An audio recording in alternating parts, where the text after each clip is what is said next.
So the Indiana Fever are facing who are the least informed team in the WNBA right now in the Chicago Sky.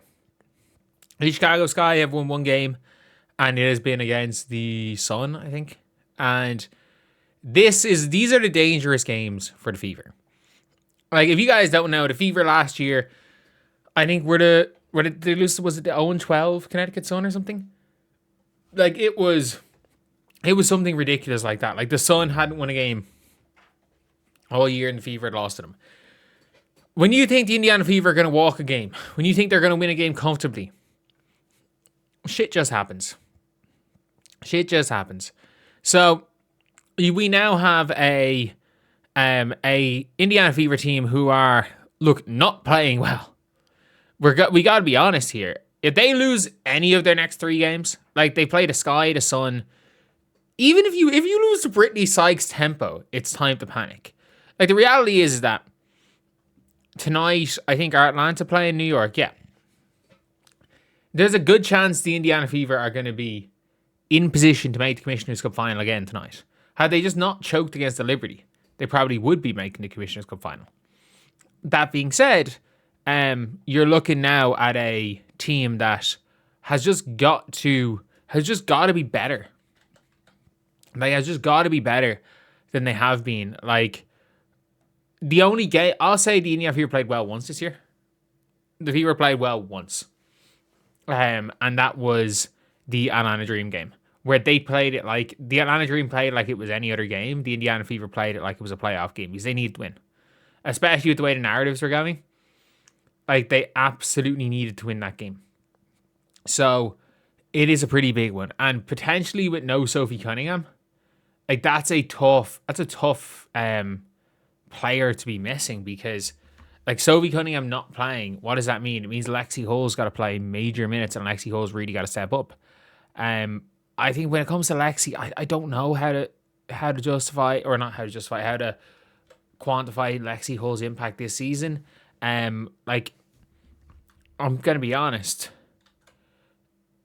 Like, she clearly works her ass off. Like, we've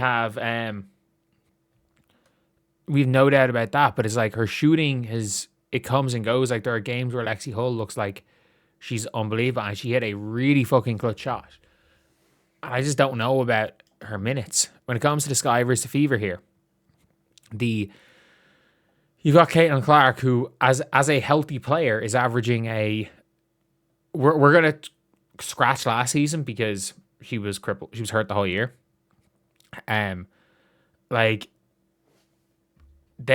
She's averaging less points, rebounds, assists. She's averaging less points, rebounds, assists than she did in her rookie year.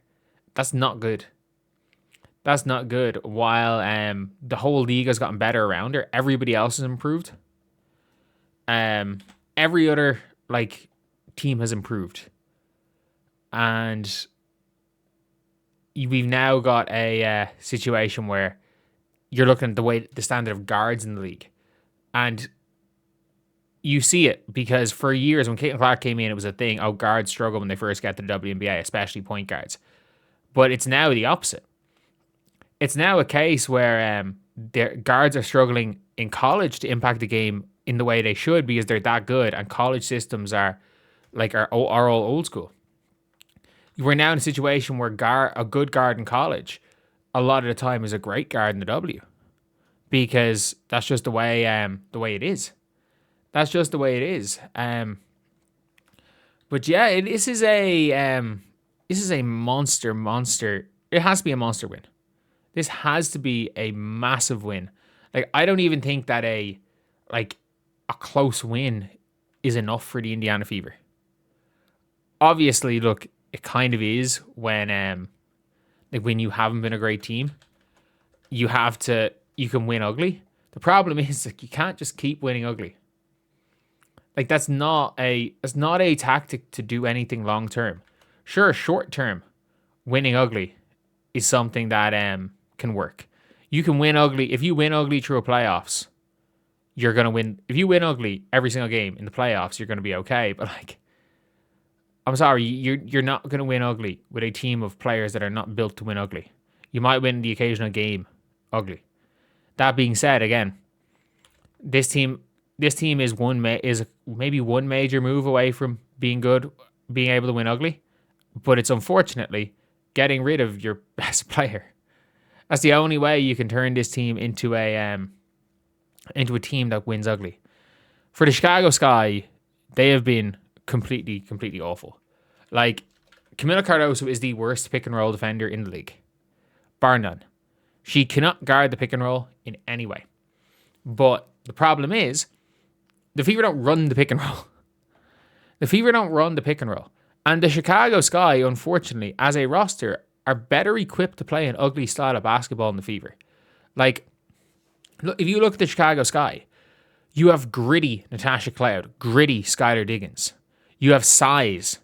You have, as much as people don't, as much as she's a fucking op, gritty player in Hackers. Hawkes, I don't know. If they play Uchabali, or sorry, did I say Uchabali? Aichakulabali. I tried to mix both of them. Gritty player. Elizabeth Williams, gritty player. These are none of these are that good basketball players.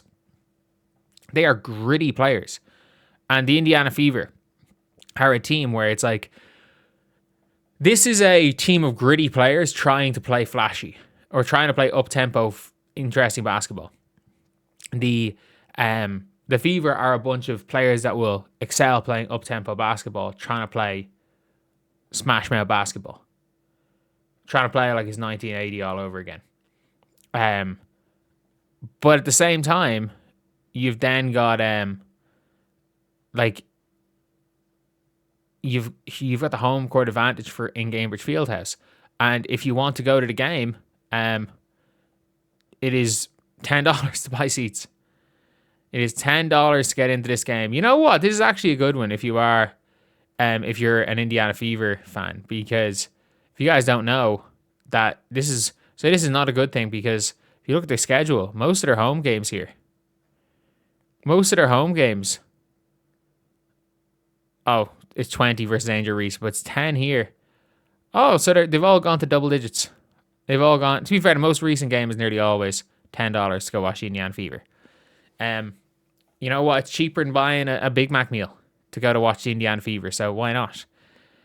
Even if you're looking here, Sky beat the Sun in a game that they were lucky to win. They were getting killed in the first quarter. The Mystics, they got killed by them. They got killed by the Lynx. They got killed by the tempo, and they choked in the fourth quarter against the Atlanta Dream. The Fever at least have a good win against Atlanta in there, but a fluke win against the Mystics, where they nearly blew a 17-point lead. They choked away a big lead against New York. They just were terrible against Portland, and then they lost Golden State in a game they could have won. Against a team, like, they're playing the Sky, who are really bad. And look, if you're the Chicago Sky, you've got to start winning soon to get your season back on track. And I'm sorry, there's no the Fever don't strike fear in teams. It's not like if Chicago Sky are playing the Lynx or Chicago Sky are playing the Dream, everyone's like, oh, this one's over. This one's over. Oh yeah, it is what it is. They're done. For me, the Chicago Sky are looking at this being like, this is a game we're going to win. This is where we're getting our season on track. And that's a really shit one. Because I've no doubt that's the way the Chicago Sky are feeling about this game. I think they're actually feeling like, look, we've got this. We're going to win this game. And when you are the Indiana Fever, that realistically shows how not great of a team you are when I'm having to talk about it, like, saying there's pretty much no way that the Sky feel helpless. Nobody comes into a Fever game thinking we're done. And in fairness, at no stage has any team ever looked at the Fever and say they're definitely going to beat us. Like the helplessness sometimes teams face against the Aces. The Atlanta Dream right now, where it's just like, well, you just know they're way better than us. That doesn't really happen with the Fever. It didn't happen last year. It didn't even happen in 2024. Teams were literally like, look, if they don't get hot, they're going to give us 90. We just can't let them score 100. But yeah, overall, my prediction to win this game, like, I hate to say this, or if you're a Fever fan, that being said, I predicted the Fever to beat the Mystics, and I got that one correct. My predictions are slightly better this year. They're nowhere near 500. But for the 6th time in a row, I'm going to predict the Chicago Sky to beat the Indiana Fever. The Fever swept them last year, and I predicted the Sky to win all 5. I predict, because and you might be saying, "Oh, how did you predict the Sky were gonna lose the one where Angel Reese didn't play?" And I'm like, because the Indiana Fever had no point guard that day. Like the Sky were in one of them when Courtney Vanessou snapped her ACL, and first game of the season I thought there would be a bit of jitters for the Fever, but no, I'm calling the Chicago Sky to win today. Like, you've got the likes of Tash Cloud and Skylar Diggins, who in this ugly, gritty basketball the Fever want to play are better at it than the Fever players. And I have this, unless the Indiana Fever, if the Indiana Fever go out and run the floor and play an exciting brand of basketball, if they try to outscore the Sky, they will. The Sky don't have enough to keep up with them. But if this is a slow down game, the Sky have better hustle players. So, yeah, I'm going with the Sky.